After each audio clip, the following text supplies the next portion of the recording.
क्या आप किसी ऐसे घर में रात बिताएंगे जहां किसी की हत्या हुई हो? और अगर मैं आपसे कहूं कि इस काम के लिए आपको पैसे दिए जाएंगे तो क्या आप मानेंगे? शायद आप तुरंत मना कर दें। डरना इंसान की फितरत है।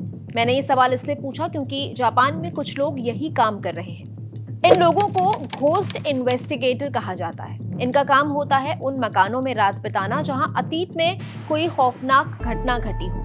इस काम के लिए उन्हें हर रात करीब 88,000 जापानी येन दिए जाते हैं, यानी कि करीब 52,000 रुपए। ये कोई सुनी सुनाई कहानी नहीं है, ये हकीकत है। जापान में लोग बाकायदा इस काम को पेशे की तरह अपना रहे हैं। जापान में ऐसे डरावने या मनहूस घरों को जिकोबुकेन कहा जाता है। इसका मतलब है वो प्रॉपर्टी जिसका अतीत किसी दुखद घटना से जुड़ा हो। घर में हुई हत्या, आत्महत्या या किसी भी अकेलेपन में हुई दर्दनाक मौत। आमतौर पर लोग ऐसी जगहों पर जाने से बचते हैं और उनसे दूर भागते हैं। समाज में इन प्रॉपर्टीज को अशुभ माना जाता है। मकान मालिक इन्हें बेचने या किराए पर देने के लिए तरस जाते हैं। अब जापान की प्रॉपर्टी मार्केट की तस्वीर बदल रही है। अनकही के इस एपिसोड में आपको दुनिया की चौथी सबसे बड़ी अर्थव्यवस्था के संकट को समझाऊंगी। ये संकट है बेतहाशा बढ़ती महंगाई और हाउसिंग क्राइसिस का। बड़े शहरों में मकान इतने महंगे हो गए हैं कि वो आम इंसान की पहुंच से बहुत दूर जा चुके हैं। जापान के लोग भारी आर्थिक मजबूरी का सामना कर रहे हैं। उनके सामने अब बेहद सीमित विकल्प बचे हैं। पहला, वो अपनी कमाई महंगे किराए में लुटा दें या फिर अपने भूत प्रेत के डर को पीछे छोड़कर इन घरों में शिफ्ट हो जाएं। इस दौर में खाली जेब उनके डर पर भारी पड़ रही है। नई पीढ़ी अंधविश्वास छोड़कर इन जिकोबुकेन प्रॉपर्टीज को खरीदने में दिलचस्पी दिखा रही है। उन्हें कम कीमत में शहरों के बीचों बीच रहने की जगह मिल रही है। डर अपनी जगह है और रोजमर्रा की जरूरतें अपनी जगह। महंगाई की मार ने लोगों का नजरिया बदल दिया है, लेकिन ये समझना भी जरूरी है कि जापान में इन संपत्तियों को लेकर इतना ज्यादा खौफ था क्यों। दरअसल जापान की संस्कृति में मौत को लेकर हमेशा से खौफ रहा है। जब किसी घर में कोई अप्राकृतिक घटना हो जाती है तो वो सिर्फ ईंट पत्थर का मकान नहीं रहता, उसे हमेशा के लिए मनहूस जगह मान लिया जाता है। हत्या, आत्महत्या या अकेलेपन में हुई मौत ऐसी जगहों पर जिकोबुकेन का ठप्पा लगा देती है। ऐसी घटनाओं के बाद घर में जो खौफ और उदासी बस जाती है उसे मिटाना बहुत मुश्किल होता है। इस डर की वजह जापानी समाज की पुरानी धार्मिक मान्यताओं में छुपी हुई है। शिंटो धर्म वहां के लोगों के जीवन का बड़ा हिस्सा है। शिंटो मान्यताओं में मौत को बड़ी अशुद्धि माना गया है। लोगों का यकीन है कि अचानक या हिंसक तरीके से आई मौत उस इलाके को आध्यात्मिक रूप से दूषित कर देती है। बौद्ध धर्म का प्रभाव इस खौफ को और भी ज्यादा पक्का कर देता है।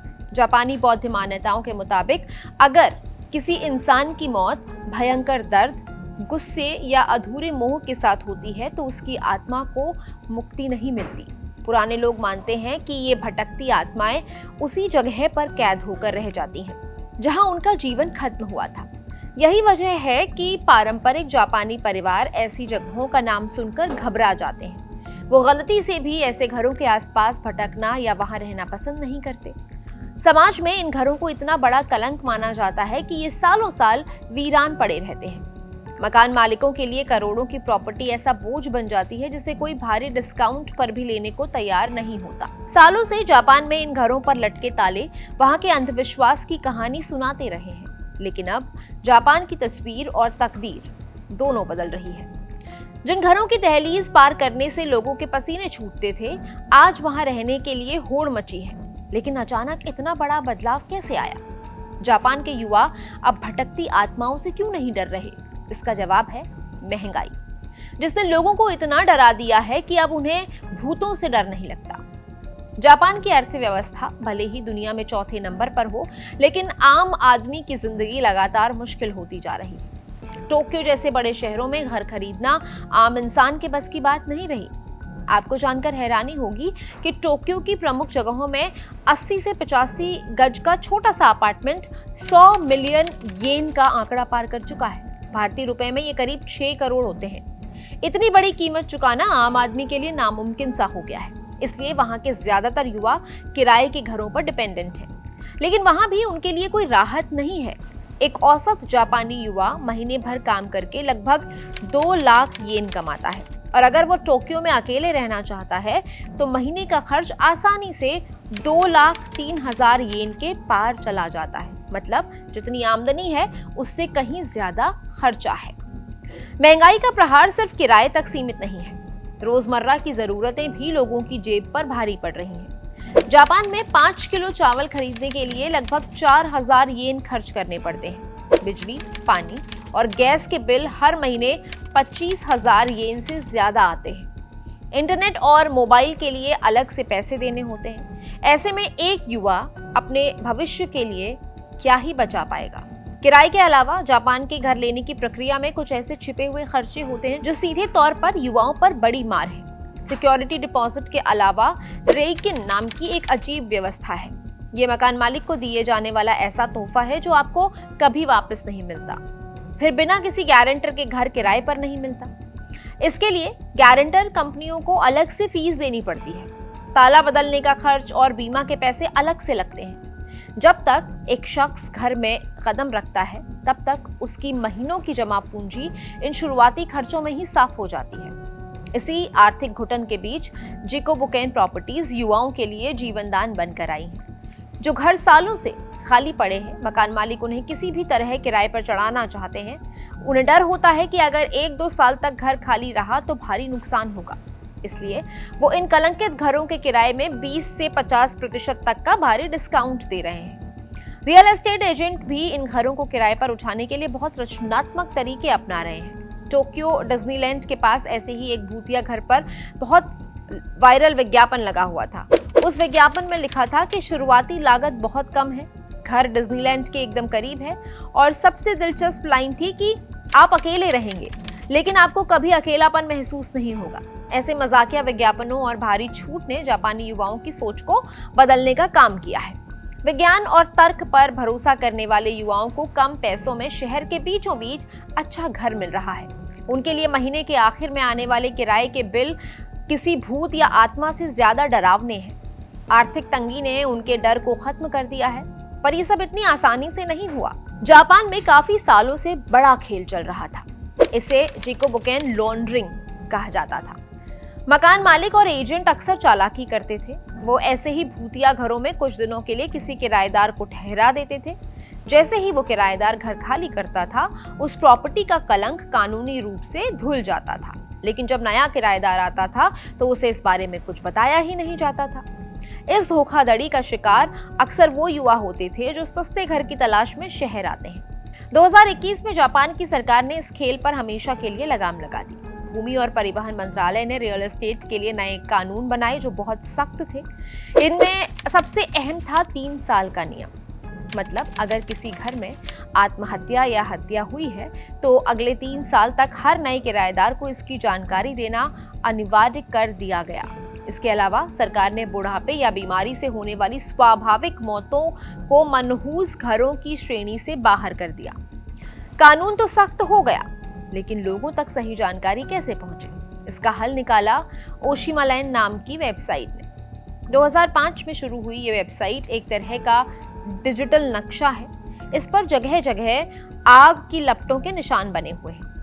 आप जैसे ही आग वाले निशान पर क्लिक करते हैं, आपको उस घर का इतिहास मिल जाता है।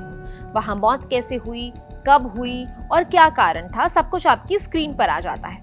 इस वेबसाइट ने प्रॉपर्टी ब्रोकर्स की मनमानी खत्म कर दी और युवाओं के लिए सस्ते घर खोजना आसान बना दिया। बदलते वक्त के साथ कुछ कंपनियों ने इस डर को मुनाफे वाले बिजनेस में बदल दिया। इनमें सबसे बड़ा नाम है जोबुत्सु एस्टेट। जोबुत्सु बौद्ध शब्द है जिसका मतलब होता है आत्मा का मोक्ष प्राप्त करना। इस कंपनी ने डरावने घरों को समाज में दोबारा स्वीकार करने लायक बनाया। लोगों के मन से झिझक निकालने के लिए जोबुत्सु एस्टेट ने मनोवैज्ञानिक दोष को 5 अलग अलग हिस्सों में बांट दिया। लेवल 1, उस लेवल में वो घर आते हैं जहां कोई स्वाभाविक मौत हुई हो। लेवल 2 में ऐसे घर हैं जिनमें अकेले रहने वाले किसी शख्स की जान गई हो। लेवल 3 में ऐसी प्रॉपर्टीज जहां किसी आग के कारण किसी की मौत हुई हो। लेवल 4 में आत्महत्या वाले घर और लेवल 5 में वो प्रॉपर्टीज आती हैं जहां हत्या हुई हो। इस 5 लेवल वाले सिस्टम से खरीदारों को ये तय करने में आसानी हो गई कि वो किस हद तक डर को बर्दाश्त कर सकते हैं। उन्हें पता होता है कि किस लेवल के घर पर उन्हें कितनी छूट मिलेगी। कंपनियां सिर्फ घर बेचती नहीं हैं, बल्कि उस घर का नया जन्म करवाती हैं। इसके लिए उनके पास SOS नाम की खास टीम है। जब किसी बंद कमरे में हुई मौत का मामला आता है तो ये टीम घर के फर्श और दीवारों को जड़ से उखाड़कर साफ करती है। कीटाणु और बदबू का नामो निशान मिटा दिया जाता है। सफाई के बाद घर की नकारात्मक ऊर्जा खत्म करने के लिए शिंटो पुजारियों और बौद्ध भिक्षुओं को बुलाया जाता है। धार्मिक अनुष्ठान के साथ घर का शुद्धिकरण होता है। इसके बाद नए खरीदार को जोबुत्सु सर्टिफिकेट यानी कि मोक्ष प्रमाण पत्र दिया जाता है। ये कागज इस बात की गारंटी होता है कि घर अब भौतिक और आध्यात्मिक दोनों रूपों से सुरक्षित है। कानून और कंपनियों ने मिलकर इस डर को पारदर्शी बाजार में बदल दिया, पर समाज की सोच बदलना इतना आसान नहीं होता है।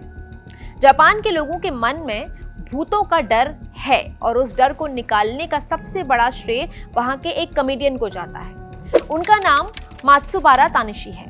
2012 में टीवी शो के लिए उन्हें जानबूझकर ऐसे घर में रहने भेजा गया जहां किसी की दर्दनाक मौत हुई थी।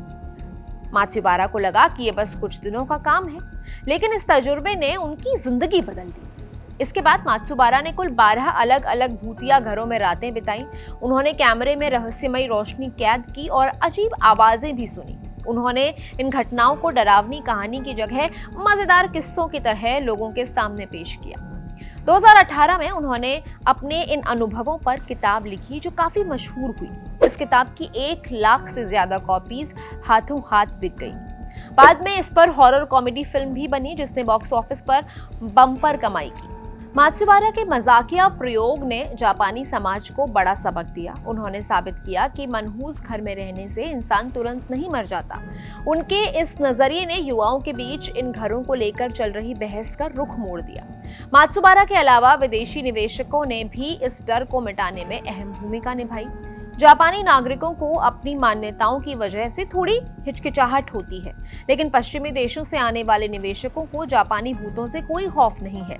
उनकी नजर में ये सोने की खदान है। उन्हें बाजार की कीमत से 30% तक सस्ते दाम पर बहुत बेहतरीन लोकेशन पर प्रॉपर्टी मिल जाती है। वो इसे सस्ते में खरीदते हैं, इसकी मरम्मत करवाते हैं और फिर विदेशी छात्रों या बिना अंधविश्वास वाले युवाओं को किराए पर दे देते हैं। पर यह कहानी सिर्फ सस्ते घरों और विदेशी मुनाफे तक सीमित नहीं है। इसके पीछे छिपा है जापान का बड़ा और गंभीर जनसांख्यिकीय संकट। जापान की आबादी तेजी से बूढ़ी हो रही है। देश में बुजुर्गों की संख्या लगातार बढ़ रही है और इसी के साथ बढ़ रहे हैं अकेलेपन में मौत के मामले। पुलिस की रिपोर्ट के मुताबिक 2024 में अकेलेपन में मौत के करीब 21,900 मामले सामने आए। ये वो मामले थे जहां किसी व्यक्ति की मौत के कई दिनों बाद तक उसके शव का किसी को पता ही नहीं चल सका। हर ऐसी दुखद मौत के बाद नया जीकोबुकेन घर तैयार हो जाता है।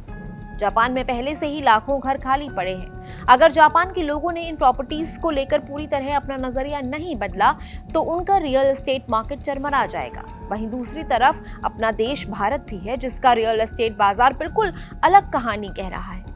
चलिए टोक्यो और मुंबई के हाउसिंग मार्केट की तुलना करके देखते हैं। टोक्यो में लोग महंगे घरों और बढ़ते लोन रेट से परेशान होकर भूतिया घरों में रहने को मजबूर हैं, जबकि मुंबई के अंदर प्रॉपर्टी बाजार अलग ही रफ्तार से दौड़ रहा है।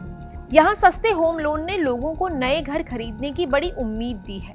दोनों देशों के आर्थिक हालात अपने अपने रास्ते तय कर रहे हैं। मुंबई और टोक्यो दोनों ही अपने देशों के आर्थिक इंजन हैं। दोनों जगह जमीन की कमी है, लेकिन निवेश के नजरिए से दोनों का मिजाज जुदा है। 2024 से 2026 के बीच मुंबई के प्रॉपर्टी बाजार ने कीमतों में भारी उछाल देखा। यहां नए इंफ्रास्ट्रक्चर प्रोजेक्ट्स की वजह से प्रॉपर्टी की कीमतों में 14% तक की तेजी आई। दूसरी तरफ टोक्यो में कीमतें तो रिकॉर्ड ऊंचाई पर हैं, लेकिन वहां ये उछाल विदेशी निवेशकों के पैसे की वजह से आया है। प्रॉपर्टी में निवेश का दूसरा सबसे बड़ा फायदा किराए से होने वाली कमाई है। इस मामले में टोक्यो आसानी से बाजी मार ले जाता है। टोक्यो में किराए से होने वाली कमाई 3.3% से 4.5% के बीच है। वहां 96% घर हमेशा किराए पर चले रहते हैं। इसका मतलब है कि वहां लगातार पक्की कमाई होती रहती है। सपनों के शहर मुंबई में ये कहानी थोड़ी फीकी पड़ जाती है। मुंबई में प्रॉपर्टी की कीमत बहुत तेजी से बढ़ती है, लेकिन किराए से मिलने वाले रिटर्न सिर्फ 2% से 3% के बीच ही सिमट जाता है। अब जरा होम लोन के गणित को भी समझ लेते हैं। भारत में इस वक्त लोन लेना काफी फायदे का सौदा साबित हो रहा है। यहाँ होम लोन की ब्याज दरें घटकर 7.10 से 7.65% के आसपास आ गई हैं। जब लोन सस्ता हो और प्रॉपर्टी की कीमत तेजी से बढ़ रही हो तो निवेशक को बड़ा मुनाफा होता है।